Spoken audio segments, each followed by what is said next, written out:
मिष्टी आणि प्रशांत पुण्याला राहायचे। प्रशांत एका सरकारी कार्यालयात नोकरीला होता। काहीच दिवसाआधी त्यांची बदली नाशिकला झाली होती, त्यामुळे त्यांनी तिकडे एक घर किरायाने घेतलं होतं। त्यांनी सर्व सामान एका ट्रकने नाशिकला पाठवून दिला आणि उरलेलं काही नाजूक सामान ते स्वतः आपल्या कारने न्यायचं ठरवलं होतं। हर्षल एक 22 वर्षाचा युवक त्यांच्या पुण्यातल्या घराशेजारीच राहायचा।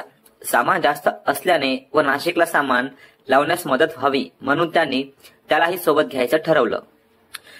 रविवारचा दिवस असल्याने त्याला कॉलेजला सुट्टी होती आणि तसंही तो मिष्टी भाभीच्या कोणत्याही कामाला नकार देत नसे, कारण त्यांचं बोलणं एवढं लाडीवाळ असे की कुणी त्यांना नकार देऊ शकत नसे। ऑक्टोबरचा महिना होता। हर्षलची पूर्ण सकाळ घरातून सामान काढण्यात व कारमध्ये ठेवण्यात आणि इतर कामात गेली।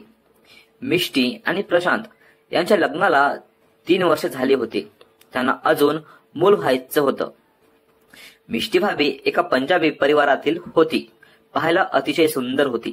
गोरा शरीर, चांगली फिगर, मोठं नितंब, सुडल माऊ, लाल ओठ असं तिचं आकर्षक रूप होतं। तिला बघितल्यावर कोणत्याही वयाच्या मर्दाचा पोपट उठावा। इथे तर हर्ष फक्त 22 वर्षाचा युवक होता, त्यामुळे त्याच्यावर जादू तर चालणारच होती। हर्षल गेल्या 2 वर्षापासून त्यांचा शेजारी होता, त्यामुळे तो भाभीसोबत चांगलाच मिसळला होता। तो तर पहिल्या दिवसापासूनच तिच्या सौंदर्याचा दिवाना बनला होता। कारमध्ये बरेच सामान ठेवल्यावर त्यांना जाणीव झाली की आता आणखी सामान ठेवता येणार नाही। पण इतक्यात प्रशांत टीव्ही घेऊन आले आणि त्यांनी तो पुढच्या सीटवर ठेवला। ते बघून मिष्टी म्हणाली, टीव्ही समोर ठेवला तर तुमची लाडकी बायको कुठे बसेल प्रशांतजी? हर्षल म्हणाला, भाभी कारमध्ये तर मागच्या सीटवर बरंच सामान आहे, बसायला फारच अडचण जाणार। ती म्हणाली, बघा सांगत आहे ना मी, एक काम करा, टीव्ही घरीच राहू द्या, जेव्हा पुढच्या वेळेस याल तेव्हा घेऊन या। यावर प्रशांत म्हणाले, नाही बिलकुलच नाही, उद्यापासून क्रिकेट मॅचेस सुरू होत आहे, त्यामुळे टीव्ही शिवाय माझं काम जमणारच नाही, होईल काहीही जुगाड। म्हणून त्यांनी मिष्टी भाभीला कसं तरी समोर बसायला लावलं, पण त्यामुळे कारचा दरवाजा लागतच नव्हता। तिथे खूपच अवघडल्यासारखं होतं। समोरची सीट टीव्हीने घेरून घेतली होती, त्यामुळे त्या थोड्या चिडून म्हणाल्या, अहो अजिबात जागा नाही आहे, नाहीतर मला मागे हर्षच्या मांडीवर बसूनच प्रवास करावा लागेल। यावर प्रशांत म्हणाले, अरे वा मिष्टी, काय आयडिया सांगितलास तू हर्षलच्या मांडीवर बसून प्रवास करू शकतेस। काय रे हर्षल, तुला पेलवेल ना तुझ्या भाभीचं वजन? काही तासाचा तर प्रवास आहे, आपण मध्ये मध्ये थांबत जाऊ, म्हणजे मग तुम्हालाही आरामदायी वाटेल। प्रशांत हर्षलला लहानच समजत होते आणि वरून त्यांना क्रिकेट मॅच जास्त महत्वाची वाटत होती, त्यामुळे त्यांना ह्या गोष्टीचा काही प्रॉब्लेम नव्हता की त्यांची बायको हर्षलच्या मांडीवर बसून प्रवास करेल। मला काही प्रॉब्लेम नाही, रस्ताही चांगला आहे आणि जास्त दूर पण नाही, आणि आपण थांबत थांबत जाऊ आणि आपल्याकडे दुसरा कोणता रस्ताही नाही आहे, त्यामुळे मी तयार आहे, हर्षल म्हणाला। यावर प्रशांत म्हणाले, बघ ना हर्षल सुद्धा तयार झाला। आता मिष्टी भाभीकडे दुसरा कोणता पर्याय नव्हता। ती म्हणाली, बरं ठीक आहे, बसते मी हर्षलच्या मांडीवर, पण हर्षल जर तुला अवघडल्यासारखं वाटलं, तुझे पाय दुखले तर सांगत जा, आपण मध्ये मध्ये थांबत जाऊ। यावर हर्षल आणि प्रशांत दोघेही तयार झाले। मग भाभी म्हणाली, बरं चला आता आपण सर्वजण फ्रेश होऊ आणि मग नाश्ता करून आपण निघू। मग हर्षल ही आपल्या घरी गेला आणि आंघोळ करून तयार झाला। थोडीफार गरमी असल्याने त्याने पातळ कपडेच घातले होते। मग तो भाभीकडे गेला, इथे सर्वांचा नाश्ता केला आणि मग ते कारमध्ये बसले। भाभीनेही आरामदायी कपडे घातले होते, वरती पातळ कुर्ती आणि खाली लेगिन्स। प्रशांत ड्रायव्हिंग सीटवर बसला, मागे हर्षल आणि त्याच्या मांडीवर मिष्टी भाभी बसली आणि मग ते प्रवासाला लागले। तू बरोबर तर बसला आहेस ना हर्षल? भाभी त्याला म्हणाली, मी एकदम व्यवस्थित बसलो आहे भाभी, मला काही अडचण नाही आहे, हर्षल उत्तर दिला। यावर भाभीने त्याला स्मित हास्य दिले। प्रशांतला आरशातून फक्त त्या दोघांचे चेहरे दिसत होते, कारण कारमध्ये बरंच सामान असल्याने त्यांचे पूर्ण शरीर झाकल्या गेलं होतं। तू नीट बसली आहेस ना मिष्टी? प्रशांतने तिला विचारलं। मी एकदम ठीक बसले आहे, तुम्ही काही काळजी नका करू, भाभी त्यांना म्हणाली। प्रशांतने म्युझिक सिस्टीम ऑन केला. मिष्टी भाभी आपले आवडते गाणे ऐकत आरामदायी प्रवास करायला लागली. साधारणतः अर्ध्या तासानंतर तिच्या नितंबाला काहीतरी टोचल्यासारखे तिला जाणवलं. त्यामुळे थोडीशी ती हलली आणि आणखी व्यवस्थित बसली. पण तरीही तिला खालून काहीतरी टोचलंच होतं. ती थोडीशी उठली आणि परत खाली बसली. पण अजूनही तिला टोचतच होतं. हर्षल आपला श्वास रोखून बघत होता. त्याला कळलं होतं की आता भाभींना माहीतच होईल की काय टोचत आहे ते. जेव्हा मी बसले होते तेव्हा तर सारे काही नीट होतं, मग आता काय टोचतं, ती स्वतःशी पुटपुटत होती. तसं तिच्या लक्षात आलं की ती टोचणारी वस्तू काय आहे. मिष्टीच्या त्याच्या मांडीवर बसण्याचा त्याचा पोपट उठला होता आणि तो तिच्या मागच्या कपारीत घुसत होता. हे भगवान, माझ्या माणसं ढुंगणामुळे हर्षलचा पोपट उठला आणि तोच मला टोचत आहे. मला विश्वास होत नाही की मी अजूनही हर्षल सारख्या नवयुवकाचा पोपट उठवू शकते. त्याचा पोपट माझ्या मागच्या कपारीत आहे. त्याच्या मनात कोणते विचार चालले असतील माझ्याबद्दल. ती स्वतः असे प्रश्न विचार करून प्रफुल्लित झाली होती. मिष्टीने खाली पाहिलं तर तिचा कुर्ता वरती सरकलेला तिला दिसला. त्यामुळे तिच्या पोपटावरती बेंबी उघडी पडली. तिच्या मनात आलं की कुर्ती खाली करावी, पण तिने विचार केला की हर्षलला आणखी सतवू, म्हणून तिने तो तसाच राहू दिला. मिष्टीला तिच्यामुळे हर्षल उत्तेजित झाला हे समजून खूप मजा वाटायला लागली. हर्षलचे दोन्ही हात बराच वेळपासून तिच्या दोन्ही बाजूला होते. प्रवासाला अजून 2-2.5 तास बाकी होते. मिष्टीला माहित होतं की प्रशांतला फक्त त्यांचे डोके दिसत आहेत आणि बाकी सर्व त्यांचे शरीर सामानेच घेरलं होतं. त्यामुळे खाली काय सुरू आहे याची कल्पना प्रशांतला नसेल. इतक्यात हर्षल थोडासा चुळबुळ करून स्वतःला व्यवस्थित करायला लागला. जसं त्याने स्वतःला व्यवस्थित केलं तसं त्याचं उठलेला पोपट त्याच्या पातळ शॉर्टमधून तिच्या मागच्या कपारीत नीट फिट्ट बसला. ह्या स्पर्शाने ती आणखीच रोमांचित झाली. ती मनातच कामना करायला लागली की हर्षलने आणखी हालचाली कराव्यात. मिष्टी भाभी, हर्षल नीट बसला आहेस ना? तुला कसली अडचण तर होत नाही आहे ना? एकदम व्यवस्थित बसलो आहे भाभी, मला काहीच अडचण नाही. तुम्हाला काही अडचण होत आहे का किंवा काही त्रास होत आहे का बसण्यात? हर्षल म्हणाला.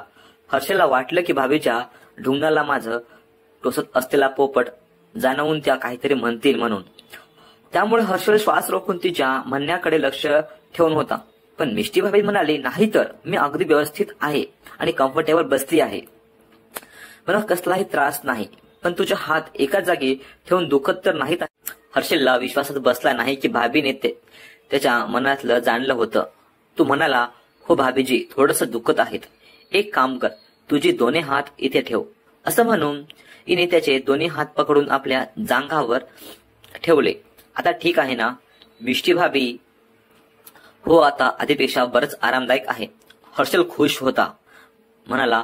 मिष्टीने खाली पाहिलं तर तिला दिसलं की हर्षलने त्याचे दोन्ही पंजे तिच्या जांघावर ठेवले आणि त्याच्या अंगठी तिच्या चिमणीच्या अगदी जवळच होते. मिष्टी भाभी मनात विचार करायला लागली की हर्षलने त्याचे अंगठी आणखी आतमध्ये नेले तर तो माझ्या चिमणीला स्पर्श करू शकतो, पण तो सहजासहजी काही एवढी हिंमत करणार नाही. हर्षलच्या स्पर्शाने मिष्टीची चिमणी पाणी काढायला लागली आणि त्या पाण्याने तिची चड्डी ओली झाली. थोडा वेळ असंच राहिलं तर तिची लेगिन्स ओली झाली असती. मग हर्षलला कळलं असतं की तिच्या मनात काय सुरू आहे आणि ती किती गरम झालेली आहे. मिष्टीने स्वतःच हिंमत करायचं ठरवून तिने तिचे हात त्याच्या हातावर ठेवले. तसं पाहिलं तर भाभीची ही कृती अगदी सहज होती. ती आपल्या हातावरून हळूहळू हात फिरवायला लागली. मिष्टीने डोकं उंचावून आपल्या पतीकडे पाहिलं. आपल्या पतीच्या एवढ्या जवळ असूनही हर्षल तिच्या जांघ्यावर मसाज करायला लागला होता. ते तिला रोमांचक वाटत होतं. मिष्टी हर्षलचे हात कुरवाळत आपल्या चिमणीकडे न्यायला लागली, जेणेकरून त्याचा हात ती आपल्या चिमणीवर ठेवू शकेल. आतापर्यंत हर्षलला कळून चुकलं होतं की भाभीला काय हवं आहे आणि तो स्वतःही आता चांगलाच कामोत्तेजित झाला. तिने खाली पाहिलं तर तिला दिसलं की हर्षलने त्याचे हात तिच्या मांड्यांच्या मध्ये ठेवले आणि अंगठ्याने तो तिच्या लेगिन्सवरून तिच्या चिमणीवर बोटाने मसाज करत होता. मिष्टीने त्याचा हात जोराने आपल्या चिमणीवर दाबला. तसा तोही जोराने तिची चिमणी रगडायला लागला. आता तीही वासनेच्या आगीत जळायला लागली. तिने तिचे हात त्याच्या हातावरून काढले. तसा त्याने तिच्या चिमणीवर हात ठेवला, पण रगडणे थांबवले. ती आतुरतेने वाट बघायला लागली की तो आता समोर काहीतरी करेल, पुढची पायरी घेईल. पण हर्षल तसाच हात ठेवून होता. कदाचित तो घाबरला असावा. तिने त्याची भीती समजून घेत त्याचा एक हात आपल्या पोटावर ठेवला आणि दुसऱ्या हाताने तिने आपली लेगिन्स खोलली आणि त्याचा हात आतमध्ये घुसवला. त्याला तिच्या चिमणीच्या पाण्याने भरलेली पॅन्टी जाणवली. तो तिच्या चिमणीला ओल्या पॅन्टीवरून घासायला लागला. ओल्या पॅन्टीवरून त्याला तिच्या चिमणीला आकार चांगल्या प्रकारे समजून येत होता. तिच्या चिमणीची भेग चांगलीच खुलली होती. तिचे पाय चांगलेच फाकले होते. तिने काही वेळ त्याच्या ह्या स्पर्शाचा आनंद घेतला. ती खूप मदमस्त झाली होती. मग तिने आपल्या पॅन्टीची इलास्टिक धरून वर केली आणि त्याचा हात आपल्या पॅन्टीत घुसवला. तिच्या पॅन्टीत दोघांचेही हात बसू शकत नव्हते, म्हणून तिने स्वतःचा हात बाहेर काढला. आता हर्षल बिनधास्तपणे तिच्या चिमणीला रगडायला लागला. त्याने पहिल्यांदाच तिच्या चिमणीच्या ओठांना स्पर्श केला होता. त्याला तिच्या संपूर्ण शरीरात एखादी वीज चमकत असल्यासारखी जाणवत होती. त्याने तिच्या चिमणीच्या ओठांच्या भेगेत आपले बोट रगडले. तशी तिच्या तोंडून एक आर्त सुस्कारे निघाली. आहा! पण कारच्या आवाजात काही आवाज असल्यामुळे गाण्यामुळे तिचा आवाज दबून गेला. तिची चिमणी चांगली गरम होऊन तापली होती. ओली होऊन चांगली चिकनी झाली. तेवढ्यात तिने आपला फोदा वर उठवून दोन्ही हातांनी पॅन्टीची आणि लेगिन्सची इलास्टिक धरली आणि टोंगळ्यापर्यंत खाली सरकवली. ती असं करत असताना त्याने तिची चिमणी कुरवाळली आणि दुसऱ्या हातांच्या बोटांनी तो तिच्या चिमणीचं आत बाहेर करायला लागला होता. तिची पॅन्टी आणि लेगिन्सच्या टोंगळ्यावरून असल्यामुळे तिचे पाय जास्त खोल नव्हते, म्हणून तिने तिची पॅन्टी आणखी खाली वागताच हर्षलने तिची पॅन्टी पकडून तिच्या तळपर्यंत एकदम खाली केली. तेव्हा तिने तिचे पाय वरती केले, जेणेकरून तो तिची पॅन्टी आणि लेगिन्स पूर्णपणे काढून घेऊ शकेल. त्याने तिच्या पॅन्टी आणि लेगिन्स दोन्ही एकत्रपणे काढून घेतले. आता मिष्टी भाभीने आपल्या टांगा आणखीन पसरवल्या, जेवढं ती पसरू शकत होती.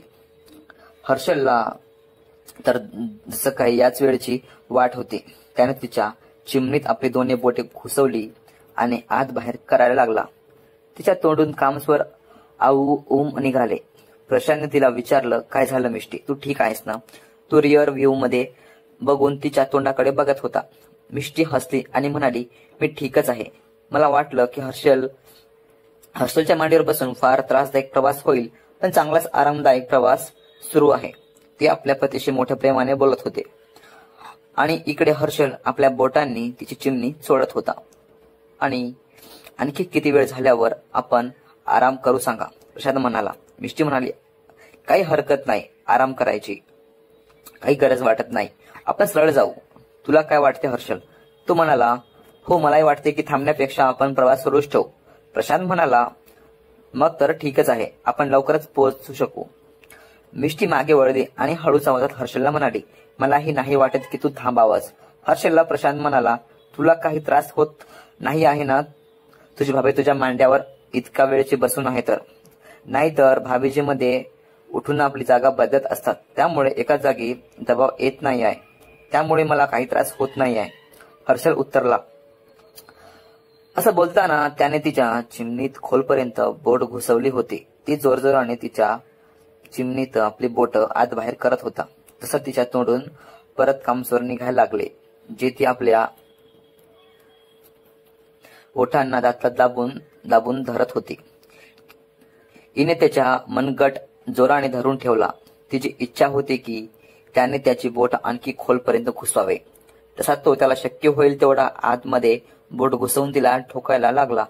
तसं तिच्या तोंडून मोठे अर्थस्वर निघायला लागले. ओम मऊ आहा. थोडे मोठे कामस्वर तिच्या तोंडून निघतात. प्रशांतने थोडस मागे वळून पाहिलं, तेव्हा ती त्याला स्मित हास्य देत म्हणाली की थोडीशी कंबर दुखली होती. यावर प्रशांत म्हणाला तिला, आपण घरी पोहोचल्यावर मी तुला मसाज करून देईल, आता थोडस सहन कर डार्लिंग.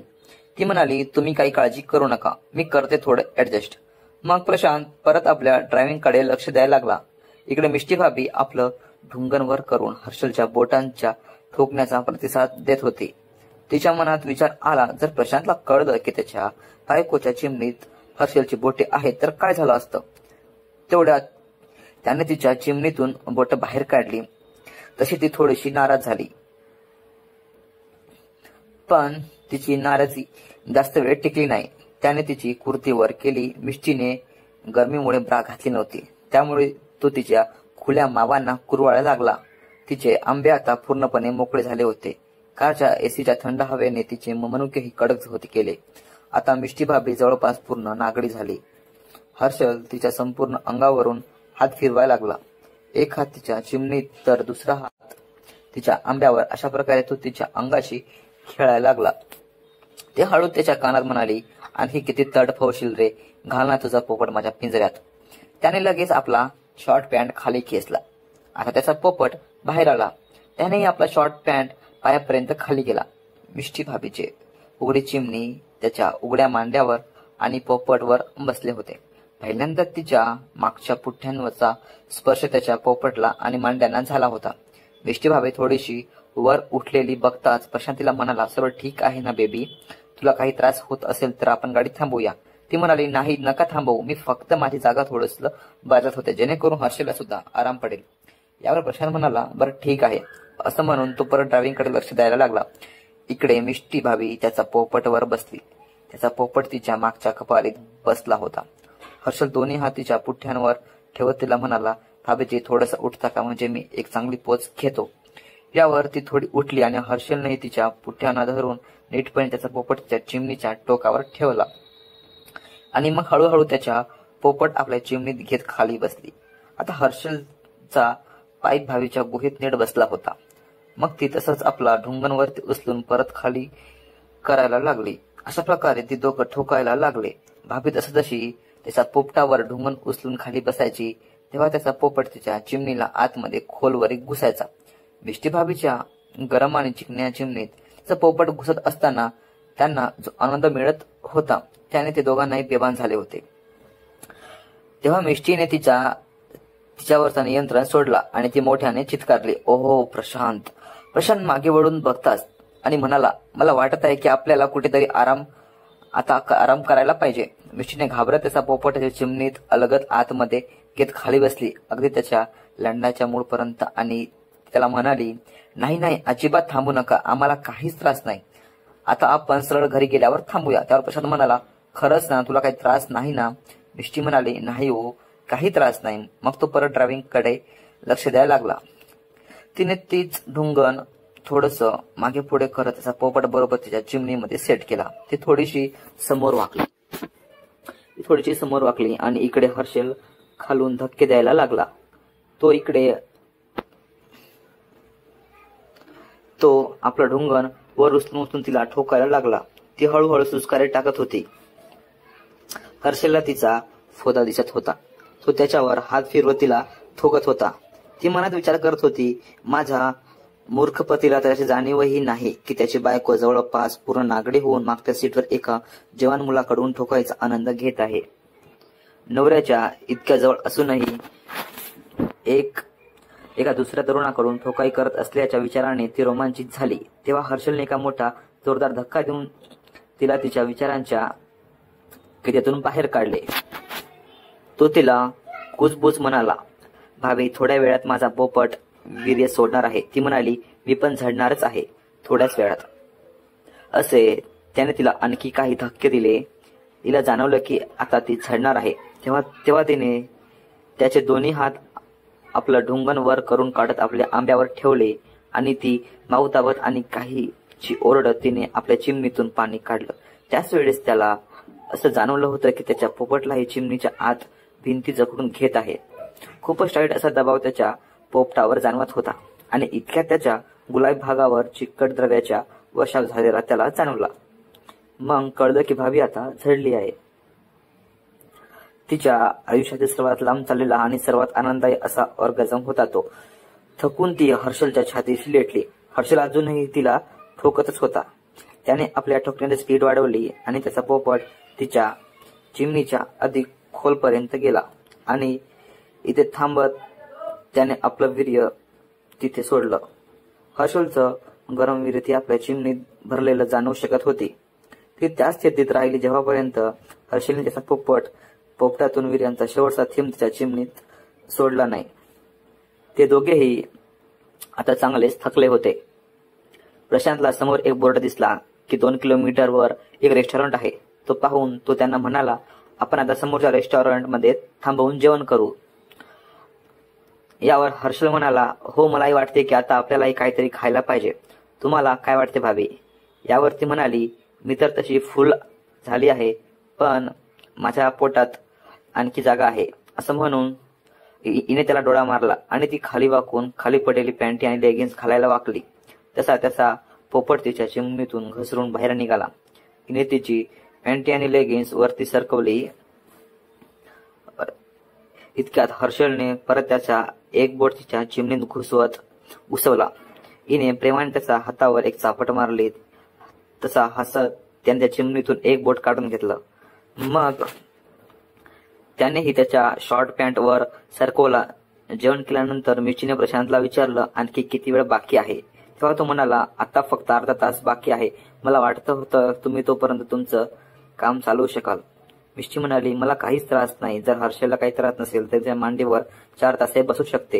यावर प्रशांत म्हणाला, तुझं काय म्हणणं आहे हर्षल? तुला तुझ्या भाभीला आपल्या मांडीवर आणखी अर्धा तास बसून घेण्यात काही अडचण नाही आहे ना? मला तर वाटलं की तुम्हा दोघांपैकी एक तरी आतापर्यंत चांगलं त्रासून गेला असेल. हर्षल म्हणाला, नाही होत आता, मला काहीच त्रास नाही आहे. मीही भाभीला 4 तास पर्यंत माझ्या मांडीवर बसवून ठेवू शकतो. असं म्हणून मिष्टी आणि हर्षल एकमेकांकडे बघत हसायला लागले. तर मित्रांनो, तुम्हाला कहाणी कशी वाटली कमेंटमध्ये नक्की सांगा आणि व्हिडिओला लाईक करून चॅनलला सबस्क्राईब नक्की करा.